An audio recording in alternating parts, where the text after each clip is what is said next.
안녕하세요. 11월 12일 목요일 새벽 예배를 하나님께 올려드립니다. 기도하십니다. 예수님 감사합니다. 오늘도 새 날과 새 생명을 허락하셔서 예수님의 말씀으로 우리의 영혼이 채워지며 하루를 시작하게 하시니 감사합니다.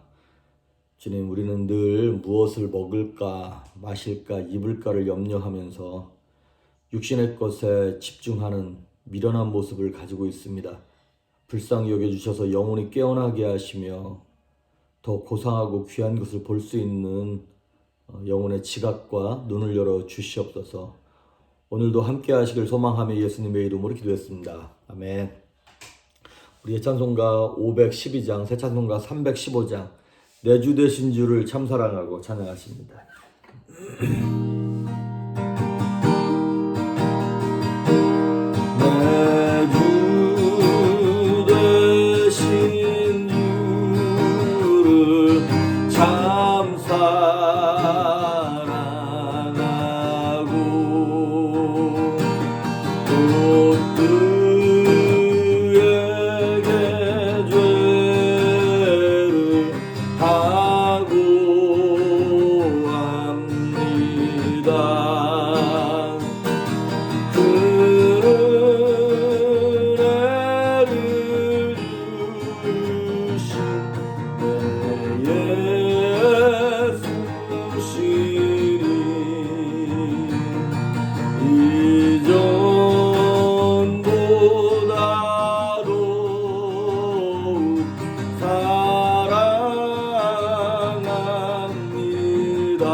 오늘 우리에게 주시는 말씀은 마태복음 7장 13절과 14절입니다.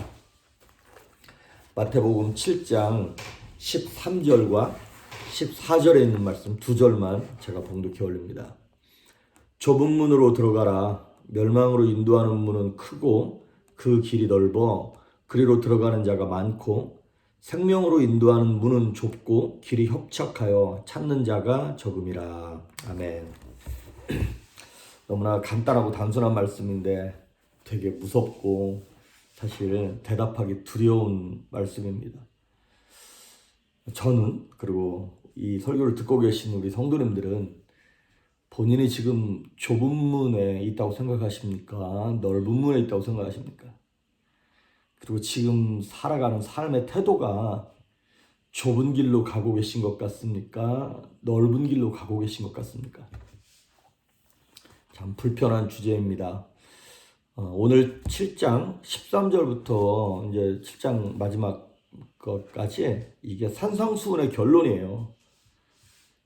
마태복음 5장, 6장, 7장을 달려오면서 이거예요. 오늘 좁은 문, 좁은 길을 선택해라. 그리고 이 다음에 15절부터 나오는 말씀이 뭐냐면 당신은 좋은 나무냐 이거죠. 좋은 나무는 좋은 열매를 맺는다. 지금 열매 어떤 열매 맺고 있느냐. 그리고 뒤에 가면 지혜로운 자는 반석 위에 집을 짓는 사람이다. 하지만 미련한 사람은 모래 위에다가 집을 짓는다. 지금 당신은 반석 위에 짓고 있는가? 모래 위에 집을 짓고 있는가? 이런 질문 같은 모습으로 예수님께서 지금 그 당시에 모여있는 사람들한테 도전하시는 거예요. 그런데 이 당시 예수님의 말씀을 듣겠다고 모인 사람들은 예수님을 배척하거나 모르는 사람들이 아니었어요. 다시 말하면, 요즘으로 말하면 예수님이 이 말씀을 하시는 대상은 누구냐면 성도들이에요. 저와 여러분이에요. 세상 사람들이 아니에요. 그래서 우리에게 뭐라고 오늘 첫 번째 도전을 하시냐면, 너희들은 지금 넓은 문, 넓은 길로 가고 있냐? 아니면 좁은 문, 좁은 길로 가고 있냐? 이렇게 지금 질문하시는 겁니다. 그런데 13절에 나오는 말씀처럼 넓은 문, 넓은 길로 가는 사람이 많다는 거예요. 따지고 보면. 성도들이 본인은 넓은 길로 가고 있으면서 착각하고 있어요. 나 지금 좁은 길로 이만하면 교회 헌신도 하고 예배도 안 빠지고 착하게 살고 있는데 내가 이만하면 좁은 길로 가고 있지라고 생각하는 그러한 것에 대하여 예수님이 일침을 놓고 계신 것입니다. 마태복음 19장에 보면 한 부자 청년이 예수님께 왔을 때 되게 경건했던 청년이거든요. 어떻게 하면 영생을 얻고 어떻게 하면 주님을 따라가고 요즘으로 말하면 어떻게 하면 하나님을 더 기쁘시게 할 수 있습니까? 이런 식으로 예수님께 접근을 했어요. 예수님께서는 이것도 지키고 저것도 지켜라. 예, 다 했습니다. 그래? 그러면 네 소유를 팔아서 가난한 자들에게 나눠주고 그리고 나서 너는 나를 따라와라. 그랬을 때 이 청년이 근심해서 돌아갔다 그랬어요. 그러니까 이 청년의 마음에는 뭐가 있었냐면 내가 구원도 받고 하나님께 칭찬도 받고 내가 부도 얻고 이 두 가지를 다 쥐고 가겠다는 거예요. 여러분 오해하시면 안 됩니다. 예수 믿는 사람들은 부유하면 안 된다. 뭐 이 얘기를 드리는 게 아니에요. 무슨 얘기냐면 내 욕심도 붙잡고 하나님의 뜻도 붙잡고 내 욕심도 이뤄가면서 내가 하고 싶은 거 다 하면서 나는 주님도 기쁘시게 해야겠다. 이럴 수는 없다는 거예요. 이건 꼭 물질에 관한 문제를 얘기하는 것은 아닙니다. 그게 넓은 문으로 가는 신앙이 일어나는 거예요. 자기 욕심을 못 버리고 하나님의 축복 위에 내 욕심을 그대로 담아서 하나님 누이 좋고 매부 좋은 것 아닙니까? 그렇게 가는 것을 얘기하는 것입니다. 그래서 넓은 길로 가는 사람, 그런 성도들이 많고 좁은 문으로 가는 사람이 적다는 것입니다. 그러니까 넓은 문은 사람들의 가치관과 전통으로 넓혀놓은 가짜 기독교 같은 걸 얘기하는 거예요. 이 당시로 보면 서기관과 바리새인들의 의, 그리고 내가 이만큼 착하면 됐지라고 하는 인간적인 판단과 기준 같은 것들. 그런데 예수님께서 여기서 말하는 좁은 문, 좁은 길, 뭐 결론부터 말씀드리면 이런 거예요. 요한복음 14장 6절에 보는 것처럼 나는 길이요 진리요 생명이다. 내가 생명의 문이다 라고 말씀하시는 예수님만이, 예수님께서 제공하신 그것만이 진리라고 하는 것입니다. 그러면 이게 좁은 문, 좁은 길로 가는 사람들이 적은 이유가 왜 그러냐? 왜 그러냐면 오늘 14절에 나오는 말씀처럼 생명으로 인도하는 문은 좁고 길이 협착하여 찾는 이가 적다는 거예요. 길이 좁다는 얘기는 무슨 얘기입니까? 불편하다는 얘기입니다. 감당하기가 쉽지 않다는 얘기입니다. 여러분 한번 생각해 보십시오. 좁은 문, 좁은 길이 예수님이에요. 여러분 예수 믿기가 어렵습니까? 구원받기 어렵습니까? 구원받기 위해서 한 50억씩 내야 되고 구원받으려면 1년 365일 가운데 300일 정도는 철야를 하면서 하루도 새벽 예배를 빠지면 안 되고 이런 행함의 기준 같은 것들이 있습니까? 아니요. 구원받기 너무 쉽습니다. 그런데 너무 어렵습니다. 왜냐하면 행위로 이것이 검증되는 것이 아니라 눈에 보이지 않는 마음을 들여야 하기 때문에 이게 너무 어려운 거예요. 왜냐하면 이 세상은 우리의 마음을 빼앗는 너무나 많은 수많은 정욕과 유혹과 세상의 쾌락과 세상의 기쁨들이 너무나 많기 때문에 하나님께 마음을 들기가 너무 어려운 거예요. 차라리 눈에 보이고 딱 그렇게 칼로 쫙 잘라가지고 드릴 수 있는 것 같으면 차라리 그러면 좋겠어요. 그런데 마치 공기와 같이 연기와 같이 우리도 알지 못하는 사이에 슬금슬금 세상의 기준과 세상의 즐거움과 세상의 이런 것들이 막 내 마음속에 파고 들어온단 말이죠. 그래서 잠언이나 전도서 같은 데를 보면 정말 현숙하고 나에게 딱 맞는 온전한 아내가 있음에도 불구하고 다른 여인들이 막 호시탐탐 노리고 있어요. 뭐예요? 거기서 말하는 다른 여인들이 창녀예요. 세상의 기쁨을 가져다 주는 것. 그래서 우리를 수많은 창녀들이 막 유혹을 하면서 오로지 나의 유일한 신랑 되시는 예수 그리스도, 나의 아내, 막 거기에만 집중하지 못하도록 우리의 마음을 빼앗아 가고 있다는 것입니다. 그래서 그 길이 좁고 협착하다는 거예요. 그러면 예수 믿기가 어렵다는 얘기죠. 한편으로는 너무나 쉬우면서 너무나 어려운 거예요. 우리식으로 다른 말로 표현하면 뭘 해야 되는 거냐면 예수 믿으려면 대가를 지불해야 하셔야 됩니다. 여러분은 예수님을 믿으면서 무엇을 포기하셨나요? 혹시 예수님을 믿으면서 세상에 즐기던 것을 포기하신 분들 계십니까? 옛날에 술, 담배 하시던 분들 지금도 술, 담배 하라 그러면 여전히 기쁘고 즐겁게 하실 분들 많을 거예요. 근데 그거 예수 믿기 때문에 포기한 분들 계십니까? 예수 믿기 때문에 내 자존심을 포기하고 예수 믿기 때문에 남들한테 인정받았던 그 포지션을 포기하고 예수 믿기 때문에 옛날에 내가 막 나를 드러내고 나타냈던 것들을 포기하는 분들 계십니까? 잘하시는 겁니다. 예수 믿는다면 그 길을 선택해서 가야 그 좁은 길 협착한 길로 들어선 것입니다. 그리고 지금까지 포기했을 뿐만 아니라 앞으로 또한 무엇을 포기하실 수 있으십니까? 포기하라 그러니까 꼭 포기해야만 되나? 막 이런 느낌 들죠. 마치 하나님이 심술을 부리시면서 내가 좋은 것 갖고 재밌는 걸 누리는 거를 못 보셔가지고 막 빼앗아 가시는 심술 부리는 그런 분으로 느껴지십니까? 아닙니다. 제가 표현을 포기해야 된다니까 그렇게 느껴진 것이지 사실은 우리한테 정말 좋은 거를 주시기 위하여 여러분 내가 정말로 사랑하는 그 남자 그 아내 결혼식 올릴 그 아내를 정말 나 이 여인 없으면 못 산다 그런 사랑 해보셨잖아요. 그런 분들은요 다른 여인들이 눈에 들어오질 않습니다. 그리고 내가 이 여인 이 남자를 위해서 다른 남자 다른 여자들을 포기하겠다 이거 너무나 쉽습니다. 근데 정말 사랑하지 못하니까 이 여자도 아깝고 이 남자도 아깝고 그렇게 막 재게 돼 있는 것이죠. 그러면서 내가 이 남자 이 여자랑 결혼했음에도 불구하고 자꾸 옛날 사람이 생각나가지고 연락하면 그게 뭐예요? 그게 바람피는 거예요. 누가복음 13장 23절 24절에 재밌는 표현이 나와요. 제자들이 예수님께 이렇게 물어봐요. 주님 구원받을 자가 적습니까? 이렇게 물어봐요. 아니 이왕 물어볼 것 같으면 구원받을 자가 많겠죠? 이렇게 물어보면 얼마나 좋아요. 근데 본인들이 느끼기에도 구원받을 자가 많아 보이지 않았던 모양이에요. 그러니까 예수님께 이렇게 물어봤어요. 구원받을 자가 적습니까? 그랬더니 예수님이 적다 많다 이렇게 대답하지 아니하시고 이렇게 말씀을 하세요. 좁은 문으로 들어가기를 힘쓰라. 참 예수님도 그렇고 제자들도 그렇고 참 좁은 문으로 들어가기를 힘쓰라. 그러면서 말씀하시기를 그 좁은 문으로 들어가기를 구해도 못 들어갈 자가 많다 이렇게 말씀을 하세요. 이거 너무 속상해요. 이런 말을 보면 이게 예수님께서 애둘러서 삥삥 둘러서 말씀하셨지만 결론은 뭡니까? 구원받을 자가 많다는 얘기, 적다는 얘기예요. 적다는 얘기입니다. 여러분 세상 돌아가는 모습을 보면 정말 주님 오실 때가 다 된 것 같죠. 그런 것 같습니다. 근데 예수님 오실 때 구원받을 자가 많습니까? 적습니까? 적습니다.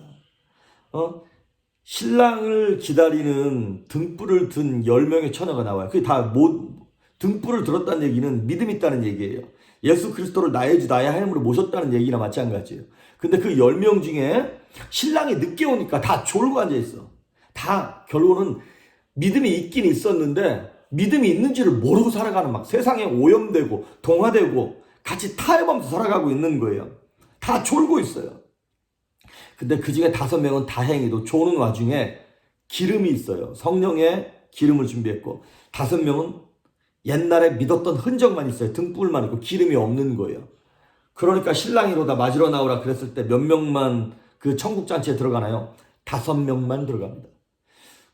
정확하게 예수 믿는 사람 가운데 반 50%만 들어간다 이런 얘기는 아니겠죠. 그거를 설명하기 위한 스토리가 아니니까. 그런데 성경에 다른 데도 보면 10명 중에 5명만 천국잔치에 들어갔고요. 2사람이 함께 농사를 짓고 있다가 한 사람은 데려감을 당하고 한 사람을 버려둠을 당하고 2 여인이 함께 맷돌을 돌리다가 한 사람은 데려감을 당하고 한 사람은 버려둠을 당하고 10명의 처녀도 2사람의 맷돌 가는 여인도 2사람의 땅을 가는 사람도 다 성도입니다. 성도들 가운데서도 반은 데려가고 반은 남겨둠을 당한다는 거예요. 정확하게 그것이 50%다 이걸 얘기하는 건 아니겠습니다만은 이게 말하기가 참 그런데 꼬투리 잡자면 한두 끝도 없는데 이게 성도라고 교회 다닌다고 다 구원받는 게 아니라고 하는 것이죠. 너무나 무서워요. 이거를 마지막 때 보면서. 그래서 빌립보서 3장에 보면 7절, 8절, 9절을 보면 사도 바울이 이런 얘기를 해요. 무엇이든지 내게 유익하던 것을 그리스도를 위하여 다 해로 여겼다. 내게 유익하던 것, 내 학벌, 내 외모, 내 실력, 내 돈, 내가 자랑하던 거 있잖아요. 이런 것들이 내가 예수 믿는데 하나님의 영광을 드러내는데 방해가 되니까 해로 여겼다는 거예요. 이것을 다 해로 여기면 내 주 그리스도 예수를 아는 지식이 가장 고상하기 때문이다. 내가 그를 위하여 모든 것을 잃어버리고 배설물로 여김은 그리스도를 얻고 그 안에서 발견되기 위함이다 그랬어요. 때로는 하나님을 온전히 따라가고 겸손히 따라가는데 내가 가지고 있는 세상 것들이 방해가 되고 배설물처럼 해가 될 때가 있다는 것이죠. 여러분 정말 우리가 정신을 차리고 근신하여서 좁은 길로 가기를 오늘 보니까 힘쓰라는 거예요. 결론은 그거잖아요. 좁은 문으로 들어가라. 그 길로 가는 사람이 없으니까 너희들만큼이라도 정말 정신을 차리고 들어가기를 힘써야 한다라고 하는 것이죠. 그러면 어떻게 하면 좁은 문으로 들어갈 수 있고 좁은 길로 걸어갈 수 있습니까? 이거는 내가 그냥 애쓴다고 되는 것이 아니죠. 예를 들어서 어떤 돈 많은 부자가 백악관 앞에 가가지고 내가 대통령을 만나겠다고 아무리 그런다 한들 돈 많이 낸다 한들 들여보내줍니까? 그런데 아무리 돈이 없고 연약한 어린아이라 할지라도 대통령이 초청하면 돈 한 푼 내지 않냐고 자유롭게 백악관에 들어갈 수 있습니다. 천국도 마찬가지고 마지막 때에 예수님 다시 오실 때 들림받는 것도 마찬가지입니다. 예수 그리스도의 초청을 받고 부르심에 응한 사람들. 그래서 이 사람들은 내 욕심을 이루기 위해서 살아가는 자들이 아니라 예수님의 관심이 어디에 있는가, 예수님의 뜻이 어디 있는가를 늘 찾는 사람들입니다. 그래서 그 예수님의 비전과 꿈을 사모하여서 그것에 관심 있는 사람들이 결국에는 뭐 하는 사람들이냐면 은혜 받은 사람들입니다. 우리는 은혜의 문, 은혜의 길로 들어선 자들이에요. 그래서 여러분, 마지막 때 악한 마귀가 우는 사자와 같이 삼킬자를 두루 찾는다 그랬잖아요. 그래서 사도 베드로가 근신하라, 깨어라, 마음의 허리띠를 동여매라, 졸지 말아라, 이 얘기를 계속하는 거지 않습니까? 세상이 너무나 혼탁하고 혼란하게 돌아가고 있습니다. 그런데 그것에 마음 빼앗기지 말고, 그거 당연한 거예요. 여러분, 지금보다 더한 기후변화가 일어날 것이고요. 지금보다 더 혼란하고 혼탁한 정치적인 격변이 일어날 거고요. 곳곳에 전쟁과 테러가 일어나게 될 것이고, 엄청난 도덕적인 타락과 상상을 초월하는 사건들이 일어나게 될 것입니다.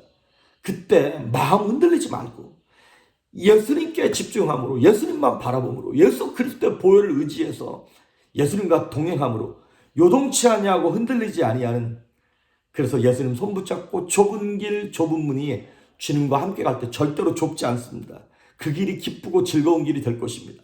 그래서 오늘도 성령 충만함으로 정말 이 산상수훈하시는 말씀을 붙잡고 구하고 찾고 두드리며 좁은 길로 가며 남을 비판하기보다 사랑하며 구제와 금식과 기도를 남에게 보이기 위함이 아니라 하나님께 드려지기 위하여 겸손한 마음, 가난한 심령, 애통하는 마음으로 예수님의 심령을 사모하고 그걸 품는 여러분 될 수 있기를 주의 이름으로 축복합니다. 기도하십니다.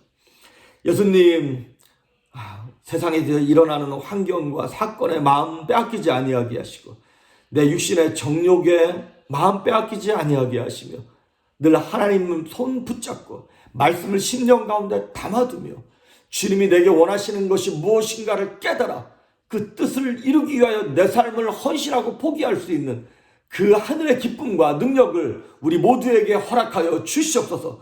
오늘도 주님 손 붙잡고 승리할 수 있게 간절히 소망하며 예수님의 이름으로 기도했습니다. 아멘.